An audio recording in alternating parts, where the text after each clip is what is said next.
नमस्कार, मी लतिका निंबाळकर. माझ्या चॅनलवरती तुमचं स्वागत आहे. आज मी तुम्हाला डाळ बटाटा बनवून दाखवणार आहे. त्यासाठी बघा कढई गरम करत ठेवली. त्यामध्ये तेल टाकून घेऊया.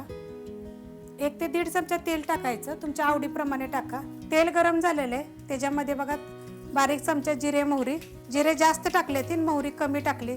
तडतडल्यानंतर कढीपत्ता, 2 चिमूट बघा हिंग पावडर आणि 1 मोठ्या आकाराचा कांदा बारीक कापून घेतलेला आहे. एकदम जास्त पण बारीक नाही कापलेला. बघा अशा पद्धतीत कांदा भाजून घेऊया आपण. कांदा बघा अशा पद्धतीत भाजून घ्यायचा. त्याच्यामध्ये आपल्याला हे बघा सुकं खोबरं, आलं, लसूण आणि कोथिंबीर अशी कुटून टाकलेलं आहे. 1 गड्डी बघा लसूण आहे, थोडीशी कोथिंबीर आहे, 1 इंच आलं आहे आणि त्याच्यामध्ये सुकं खोबरं एकदम थोडंसं आहे. आता हे चांगलं परतून घेऊया.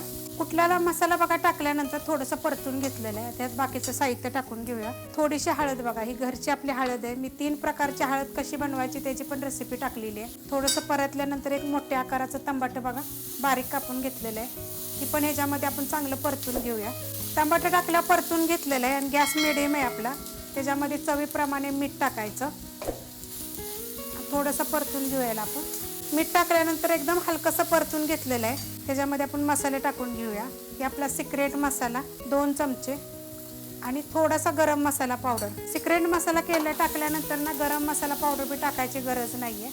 आता ह्याच्यामध्ये 2 चमचे बघा मुगाची डाळ मी धुवून घेतलेली आहे, भिजत घातली नाही, फक्त धुवून घेतलेली आहे. आणि 3 बटाटे बारीक आकाराचे बघा साल काढून मोठे मोठे कापून घेतलेले आहेत. आता हे थोडंसं आपण ह्यात परतून घेऊया. बटाटा आणि डाळ टाकल्यानंतर बघा चांगली परतून घेतलेली आहे. आता ह्याच्यामध्ये पाणी टाकायचं. तुम्हाला किती कालवण पाहिजे त्याप्रमाणे पाणी टाकायचं.